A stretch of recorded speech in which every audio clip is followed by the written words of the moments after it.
तो दोस्तों नमस्कार।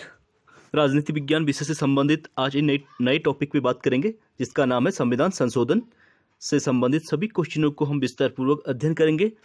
प्लीज वीडियो को लाइक कीजिए, शेयर कीजिए, सब्सक्राइब कीजिए। चलिए स्टार्ट करते हैं। आज का पहला क्वेश्चन, अनुच्छेद 368 निम्न का प्रतिनिधित्व करता है। यानी क्वेश्चन है अनुच्छेद 368 का संबंध किससे है पूछ रहा है, तो इसका आंसर हो जाएगा सी, कठोरता एवं नमनीयता। आप एक्सप्लेनेशन रीड कर सकते हैं इसका। अनुच्छेद 368 नम्यता एवं अनम्यता का मिश्रण है। इसमें संशोधन का प्रावधान किया गया है। भारतीय संविधान के भाग 20 के अंतर्गत अनुच्छेद 368 में संसद को संविधान संशोधन की शक्ति प्रदान की गई है। यानी भाग 20 के अंतर्गत आप देख सकते हैं इसको।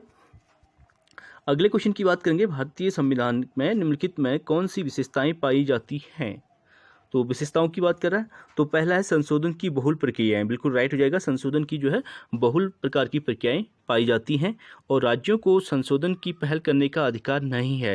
ये भी बिल्कुल राइट हो जाएगा क्योंकि संविधान संशोधन की प्रक्रिया में राज्यों का की पहल करने का अधिकार बिल्कुल इसमें नहीं दिया गया है। और तीसरा है कुछ संशोधन केवल राज्य विधानमंडलों द्वारा ही पारित किए जा सकते हैं।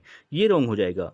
इसमें जो है राज्यों से संबंधित कोई मामले नहीं आते तो राज्य विधानमंडल द्वारा पारित किए जाते हैं का मतलब ही नहीं होता है। सी वाला रॉन्ग हो जाएगा। और अगले की बात करेंगे, संविधान संशोधन संबंधी विवादों के समाधान के लिए संसद के सदनों की संयुक्त बैठकों का प्रावधान, ये भी इसमें रॉन्ग हो जाएगा। संविधान संशोधन की प्रक्रिया जो है संयुक्त बैठक यानी ज्वाइंट सीटिंग से संबंधित मामले नहीं होते हैं। इसमें जो है सिंपल मेजोरिटी यानी साधारण बहुमत से ही ये किया जा सकता है। इसलिए जो है घ वाला जो है ये भी रॉन्ग हो जाएगा। यानी इसका पहला और दूसरा राइट आंसर हो जाएगा। यानी बी इसका क और ख, बी वाला इसका आंसर राइट हो जाएगा। आप देख सकते हैं संविधान के अनुच्छेद 368 में संशोधन की बहुल प्रक्रिया का वर्णन है। और संशोधन जो है राज्यों द्वारा प्रारंभ नहीं किए जा सकते बल्कि कुछ संशोधनों में राज्यों का अनुसमर्थन आवश्यक है। और वहीं अन्य महत्वपूर्ण तथ्यों की बात करेंगे तो संविधान संशोधन संबंधी विधेयक के बारे में संयुक्त अधिवेशन का प्रावधान नहीं है क्योंकि उनके लिए अनुच्छेद 368(2) में स्वयं पूर्ण प्रक्रिया है। इसीलिए अनुच्छेद 108 में केवल साधारण विधेयकों के संबंध में संयुक्त अधिवेशन का प्रावधान किया गया है। और संविधान के संशोधन के लिए किसी विधेयक को संसद में पुनः स्थापित करने के लिए राष्ट्रपति की पूर्व अनुमति आवश्यक नहीं है। अगले क्वेश्चन की बात करेंगे, अनुच्छेद 368 को निम्न संशोधन से संशोधित किया गया है। तो आर्टिकल 368 को 24वें संशोधन के माध्यम से, यानी ए इसका राइट आंसर हो जाएगा। आप एक्सप्लेनेशन इसका रीड कर सकते हैं। 24वें संविधान संशोधन 1971 द्वारा अनुच्छेद 13 और 368 में संशोधन किया गया तथा यह निर्धारित किया गया कि अनुच्छेद 368 में दी गई प्रक्रिया द्वारा मूल अधिकारों में संशोधन किया जा सकता है। अगले क्वेश्चन की बात करेंगे, निम्नलिखित में से किस एक वाद ने भारतीय संसद को 24वां संवैधानिक संशोधन लागू करने के लिए प्रेरित किया था। तो इसका राइट आंसर हो जाएगा सी, गोलकनाथ वाद। जो गोलकनाथ केस था इसी के द्वारा जो है भारतीय संसद को 24वां संवैधानिक संशोधन लागू करने के लिए प्रेरित किया था। अब बात करेंगे कि क्या था गोलकनाथ केस। इसका एक्सप्लेनेशन आप रीड कर सकते हैं। गोलकनाथ मामले के निर्णय से उत्पन्न संकट से निपटने के लिए 1971 में 24वें संविधान संशोधन द्वारा यह निश्चित किया गया कि संसद को संविधान के मूल अधिकारों सहित किसी भी उपबंध को संशोधित करने का अधिकार होगा। ये इसमें कहा गया था, इसीलिए ये बिल लाना पड़ा। उससे पहले केशवानंद भारतीवाद आते हैं, उसके बाद उसमें जो है कहा गया था कि जो प्रस्तावना है संविधान का आधार स्तंभ है यानी बेसिक स्ट्रक्चर है और इसमें संशोधन नहीं किया जा सकता। अगले क्वेश्चन की बात करेंगे, भूतपूर्व राजाओं के विशेषाधिकारों को किस संवैधानिक संशोधन द्वारा समाप्त किया गया। तो भूतपूर्व राजाओं के विशेषाधिकारों को जो है 26वें संविधान संशोधन के माध्यम से उनके विशेषाधिकारों को समाप्त किया गया था। यानी बी इसका राइट आंसर हो जाएगा। आप एक्सप्लेनेशन रीड कर सकते हैं। 26वें संविधान संशोधन अधिनियम 1971 द्वारा भूतपूर्व देशी रियासतों के शासकों का प्रीविपर्स समाप्त कर दिया गया। इस संशोधन में अनुच्छेद 363 क उपखंड जोड़ा गया और अनुच्छेद 363 क में वर्णित प्रावधान निम्नलिखित हैं। ऐसा राजा या प्रमुख व्यक्ति जिसे 26वें संशोधन से पहले किसी समय राष्ट्रपति से देशी राज्य के शासक के रूप में या उत्तराधिकारी के रूप में मान्यता प्राप्त थी, उसे इस संशोधन के माध्यम से समाप्त किया गया। और अगले की बात करेंगे, 26वें संशोधन से ऐसी देशी राजाओं या उनके उत्तराधिकारी को निजी थैलियों या प्रीफर्स के सदस्य को समाप्त कर दिया गया। अगले क्वेश्चन की बात करेंगे, भारतीय संविधान की प्रस्तावना में 42वें संविधान संशोधन द्वारा कौन से शब्द जोड़े गए थे? Most important question. तो इसका आंसर हो जाएगा डी, समाजवादी, धर्मनिरपेक्ष तथा राष्ट्र की अखंडता। तो ये 42वें संविधान संशोधन के माध्यम से 1976 42वें संविधान संशोधन 1976 में ये जोड़े गए थे, समाजवादी, धर्मनिरपेक्ष तथा राष्ट्र की अखंडता, यानी डी इसका राइट आंसर हो जाएगा। आप इसका एक्सप्लेनेशन रीड कर सकते हैं। 42वें संविधान संशोधन अधिनियम 1976 द्वारा संविधान की प्रस्तावना में 3 नए शब्दों को जोड़ा गया था, धर्मनिरपेक्ष, समाजवादी और राष्ट्र की अखंडता को जोड़ा गया। ये धारणाएं संविधान में पहले से ही निहित थी, वस्तुतः संशोधन द्वारा उन्हें स्पष्ट कर दिया गया। अन्य महत्वपूर्ण तथ्यों की बात करें तो 42वां संविधान संशोधन अधिनियम कब अब तक पारित सभी संशोधनों में सबसे विशद रहा है। इस संशोधन अधिनियम द्वारा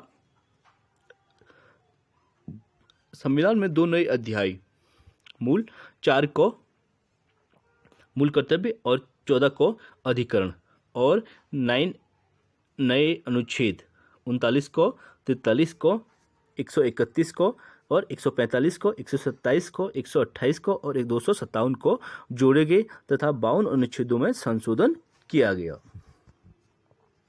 अगला क्वेश्चन की बात करेंगे कि संविधान संशोधन द्वारा भारतीय संविधान की भूमिका में समाजवादी व धर्मनिरपेक्ष शब्द जोड़े गए थे।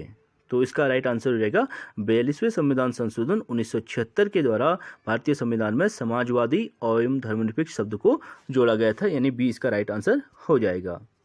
अगले क्वेश्चन की बात करेंगे, भारत के संविधान में किस संशोधन द्वारा मौलिक कर्तव्यों का समावेश किया गया था? तो मौलिक कर्तव्य जो ऐड किए गए थे वो भी 42वें संविधान संशोधन 1976 के द्वारा ही जोड़े गए थे, तो इसका भी राइट आंसर बी हो जाएगा। और वर्तमान में मौलिक कर्तव्यों की संख्या जो है 11 है। अगले क्वेश्चन की बात करेंगे, भारत के किस संविधान संशोधन में संविधान की प्रस्तावना में राष्ट्रीय एकता के साथ अखंडता शब्द जोड़ा गया था? तो इसका आंसर भी जो है 42वें संविधान संशोधन 1976 हो जाएगा, यानी 42वें संविधान संशोधन के द्वारा समाजवादी, धर्मनिरपेक्ष और अखंडता ये तीनों शब्द जोड़े गए थे, तो इसलिए अखंडता शब्द 42वें संविधान संशोधन के द्वारा ही जोड़ा गया था। ए इसका राइट आंसर हो जाएगा।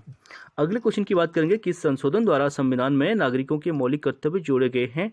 तो बिल्कुल राइट आंसर हो जाएगा ए, 42वें संविधान संशोधन के द्वारा।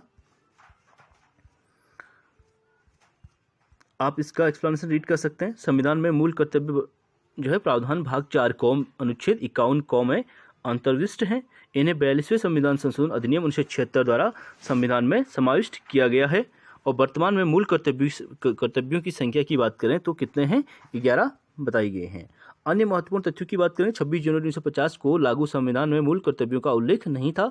मूल कर्तव्यों का संविधान में समावेश स्वर्ण सिंह समिति की सिफारिशों के आधार पर किया गया था। और मूल कर्तव्यों के पीछे कोई अधिशास्ति नहीं है। उनका पालन कराने या उनका उल्लंघन होने पर दंड देने का संविधान में कोई उपबंध नहीं है। और वहीं बात करेंगे, 42वें संविधान संशोधन अधिनियम संसद को यह शक्ति प्रदान करता है कि वह विधि बनाकर मूल कर्तव्यों के उल्लंघन की दिशा में दोषी व्यक्तियों के लिए दंड की व्यवस्था करे।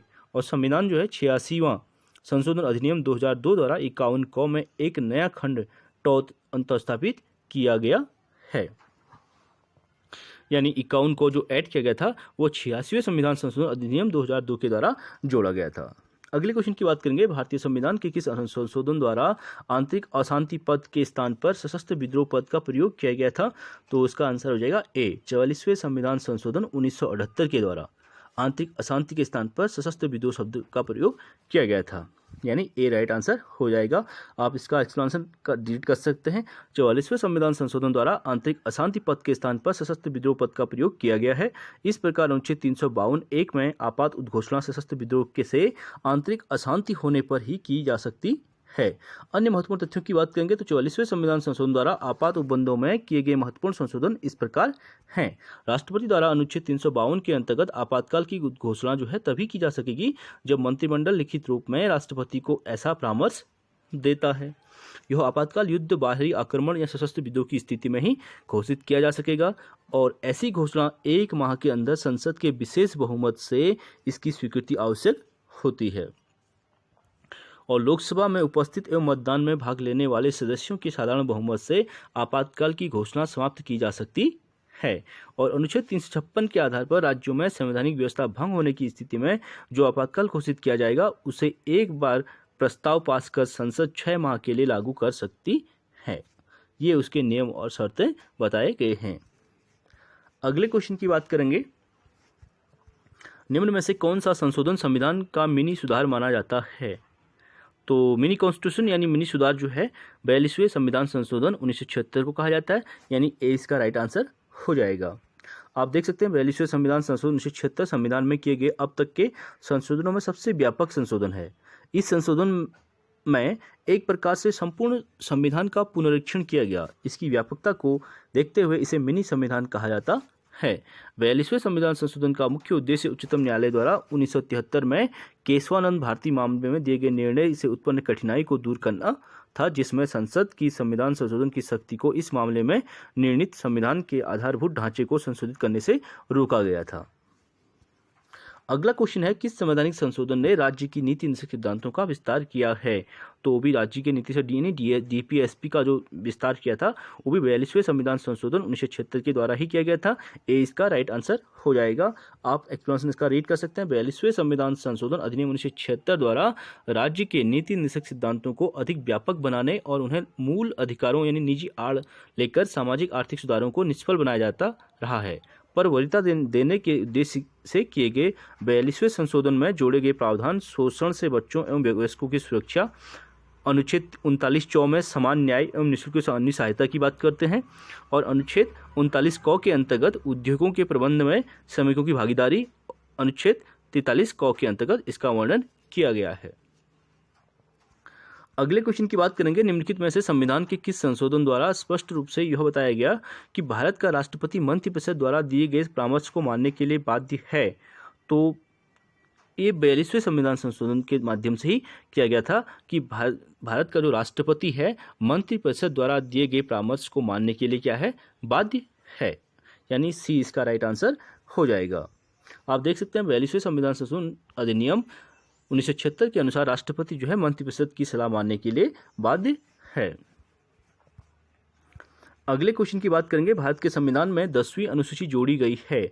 तो 10वीं अनुसूची का संबंध जो है 52वें संविधान संशोधन अधिनियम द्वारा जोड़ी गई थी। इसका संबंध दल बदल से है, यानी ए इसका राइट आंसर हो जाएगा। संविधान की 10वीं अनुसूची में दल बदल विरोधी कानून विषयक प्रावधान है। यह अनुसूची 52वें संविधान संशोधन 1985 के द्वारा जोड़ी गई थी। ध्यातव्य है कि 10वीं अनुसूची में 91वें संविधान संशोधन 2003 द्वारा संशोधन किया गया। इस संशोधन का उद्देश्य दल बदल पर रोक लगाने के साथ साथ केंद्र एवं राज्यों में मंत्रिपरिषद के आकार को सीमित करना था। अगला क्वेश्चन है, भारत में वयस्क मताधिकार के लिए मूलतः 21 वर्ष की अवस्था निर्धारित थी, परंतु अब इसे घटाकर 18 वर्ष निर्धारित कर दिया गया। यह किस वर्ष हुआ था? Most important question. तो इसका राइट आंसर हो जाएगा 1989 में, यानी सी इसका राइट आंसर हो जाएगा। आप इसका एक्सप्लेनेशन रीड कर सकते हैं। 61वें संविधान संशोधन अधिनियम 1988 द्वारा मताधिकार की आयु को 21 वर्ष से घटाकर 18 वर्ष किया गया था, जो कि 28 मार्च 1989 से प्रभावी हुआ, और नवयुवकों द्वारा 18 वर्ष की आयु पर मताधिकार का प्रयोग पहली बार नवंबर 1989 में संपन्न 9वीं लोकसभा के आम चुनाव में किया गया था। अगले क्वेश्चन की बात करेंगे, किस संविधान संशोधन ने मतदाता की आयु 21 वर्ष से घटाकर 18 वर्ष कर दी थी? तो इसका आंसर 61वें संविधान संशोधन अधिनियम हो जाएगा, यानी सी इसका राइट आंसर हो जाएगा। अगले क्वेश्चन की बात करेंगे, कौन संविधान संशोधन अधिनियम भारतीय राष्ट्रपति के निर्वाचन में संघीय क्षेत्रों की विधानसभा के सदस्यों के भाग लेने का प्रावधान करता है? तो इसका राइट आंसर हो जाएगा डी, 70वां संविधान संशोधन अधिनियम। आप देख सकते हैं एक्सप्लेनेशन। 70वें संविधान संशोधन अधिनियम 1992 के अनुसार संघीय क्षेत्रों की विधानसभाओं के सदस्यों को भी राष्ट्रपति के निर्वाचक मंडल में सम्मिलित किया गया है। इस संशोधन द्वारा अनुच्छेद 54 में एक व्याख्या जोड़कर यह स्पष्ट किया गया कि अनुच्छेद 54 और 55 में राज्य शब्द के अंतर्गत राष्ट्रीय राजधानी, राज्य क्षेत्र दिल्ली और संघ राज्य क्षेत्र पुडुचेरी भी सम्मिलित किए जाएंगे। अगले क्वेश्चन की बात करेंगे, भारतीय संघ के किसी राज्य के पृथक होने को प्रतिबंधित किया गया है? तो इसमें इसका आंसर जो है कोई भी मैच नहीं कर रहा है। इसका एक्सप्लेनेशन देख लेते हैं। भारत और अमेरिका दोनों देशों के परिसंघीय व्यवस्था अपनाई गई है, लेकिन जहां अमेरिका में परिसंघ प्रभुसत्ता संपन्न और स्वतंत्र राज्यों के बीच सामान्य महत्व के कुछ विषयों के प्रशासन के लिए किए गए स्वैच्छिक करार का परिणाम है, वहीं भारत में परिसंघ राज्यों के साथ किसी करार या संधि का परिणाम नहीं है। भारतीय राज्य जो है संप्रभुता संपन्न राज्य नहीं है, जो है जम्मू कश्मीर को छोड़कर किसी राज्य को अपना संविधान बनाने का अधिकार नहीं है। वर्तमान की बात करें तो जम्मू कश्मीर राज्य भी अब जो है आर्टिकल 370 के हटने से उसके भी जो अपने नियम थे वो समाप्त हो चुके हैं और संघ की संसद राज्यों का पुनर्गठन या उनकी सीमाओं का परिवर्तन कर सकती है। यह विधानसभा सामान्य प्रक्रिया के अनुसार साधारण बहुमत से किया जा सकता है। तो संविधान में यह अपेक्षा नहीं है कि संसद को ऐसी विधि बनाने के लिए राज्य के विधानमंडल की सम्मति जानना आवश्यक है। केवल संसद को विधेयक की सिफारिश करने के प्रयोजन के लिए राष्ट्रपति को यह आवश्यक है कि वे प्रभावित राज्य के विधानमंडल के विचार ज्ञात कर ले। यह बाध्यता पूरी तरह से आज्ञापरक नहीं है। राष्ट्रपति समय सीमा नियत कर सकते हैं जिसके भीतर राज्य को अपने विचार अभिव्यक्त करने होंगे। अर्थात संशोधित अनुच्छेद 3 का परंतक इस प्रकार भारत संघ के किसी राज्य को पृथक होने को संविधान द्वारा प्रतिबंधित कर दिया गया है। संविधान के 16वें संशोधन अधिनियम 1963 में इसे स्पष्ट कर दिया गया कि विलग होने के पक्षपोषण के वाक स्वातंत्र्य अनुच्छेद 19 को संरक्षण नहीं दिया जाएगा। अगले क्वेश्चन की बात करेंगे कि संविधान का कौन सा संशोधन ग्राम पंचायतों को संवैधानिक मान्यता प्रदान करता है। तो इसका राइट आंसर हो जाएगा 73वां संविधान संशोधन जो है ग्राम पंचायतों को संवैधानिक मान्यता प्रदान करता है, यानी ए इसका राइट आंसर हो जाएगा।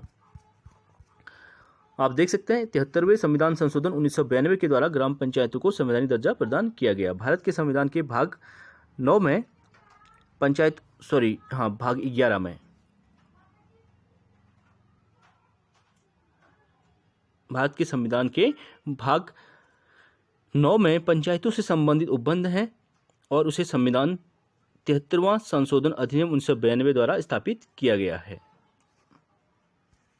अगले क्वेश्चन की बात करेंगे, भारतीय संसद द्वारा किस वर्ष संविधान का 73वां संशोधन विधेयक पारित किया गया था। तो 73वां संविधान संशोधन जो विधेयक पारित किया गया था 1992 में 1992 में किया गया था, यानी सी इसका राइट आंसर हो जाएगा। अगले क्वेश्चन की बात करेंगे, संविधान के किस संशोधन द्वारा भारत में महिलाओं के लिए ग्राम पंचायतों में 1/3 स्थान आरक्षित किए गए थे। मोस्ट इंपोर्टेंट क्वेश्चन, तो इसका भी आंसर जो है 73वां संविधान संशोधन है जिसमें महिलाओं को 33% रिजर्वेशन की बात की गई थी, यानी 1/3।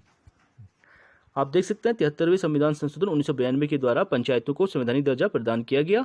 इसमें अनुच्छेद 243 घ के तहत अनुसूचित जनजाति की महिलाओं के लिए आरक्षण की व्यवस्था की गई। साथ ही प्रत्येक पंचायत में प्रत्यक्ष निर्वाचन से भरे जाने वाले कुल स्थानों में से 1/3 यानी 33% स्थान महिलाओं के लिए आरक्षित किए गए।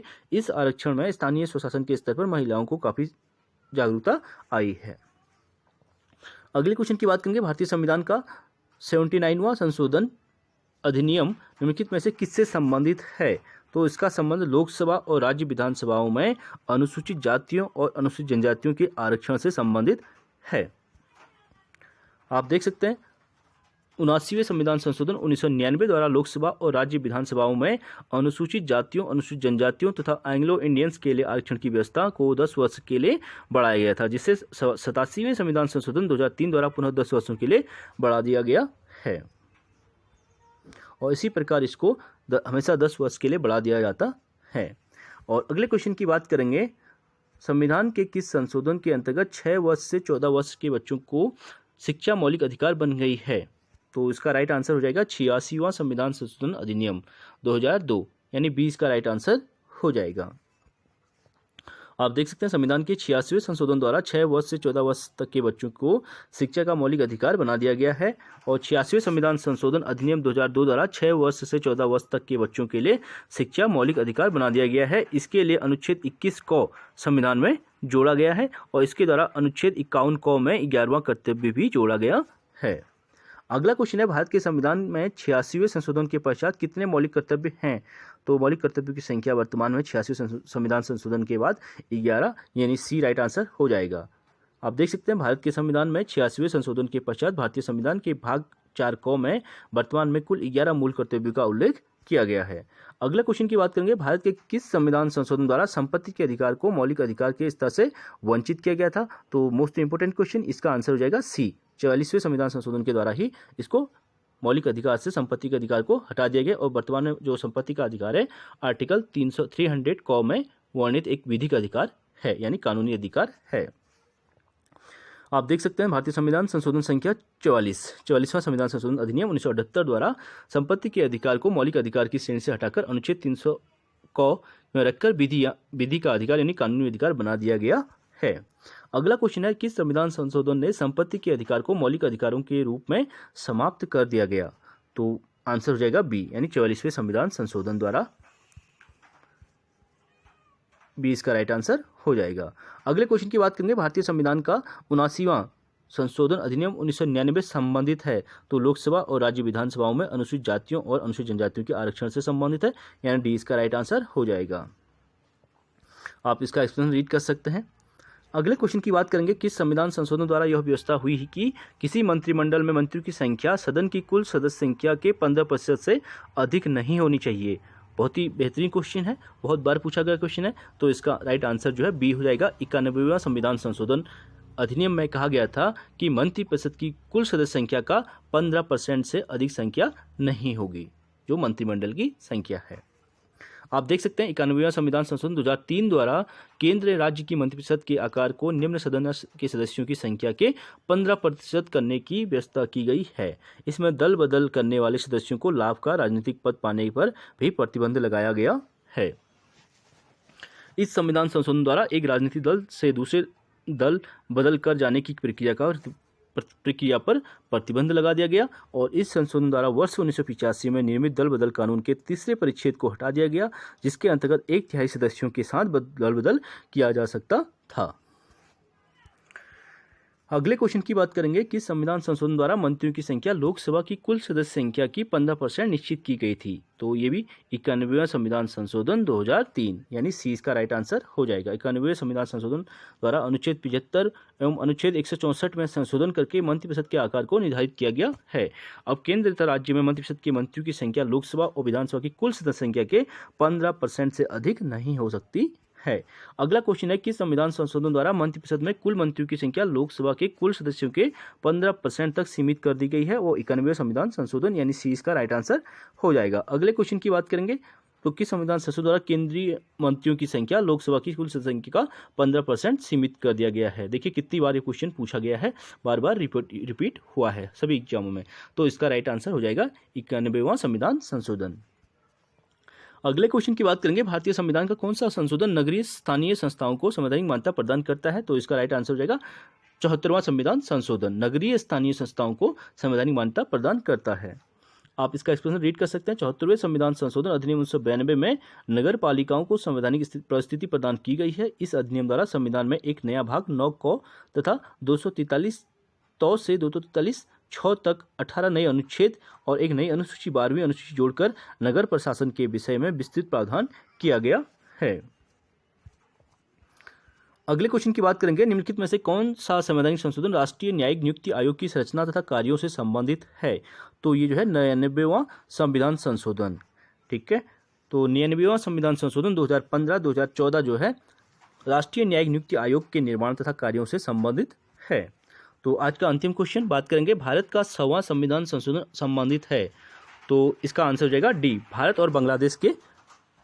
बांग्लादेश के संबंधों से संबंधित है। जो अभी हाल ही में समझौता हुआ था, भारत के द्वारा बांग्लादेश को 111 इनक्लेव जो है दिए गए थे और बांग्लादेश के द्वारा भारत को 51 के समथिंग वापस किए गए थे। तो ये समझौता जो हुआ था ये भारत बांग्लादेश से संबंधित है 100वां संविधान संशोधन अधिनियम। आप देख सकते हैं 100वां संविधान संशोधन अधिनियम 2015 ने भारत और बांग्लादेश के मध्य भूमि समझौते से संबंधित है। इस विधेयक का उद्देश्य भारत एवं बांग्लादेश के मध्य हुए 41 साल पुराने भूमि सीमा समझौता 1974 को प्रभाव में लाना है। तो चलिए फ्रेंड्स, आज के लिए इतना ही, बाकी नेक्स्ट वीडियो करेंगे। प्लीज़ आप लोग वीडियो को लाइक कीजिए, शेयर कीजिए, सब्सक्राइब कीजिए। Thank you so much.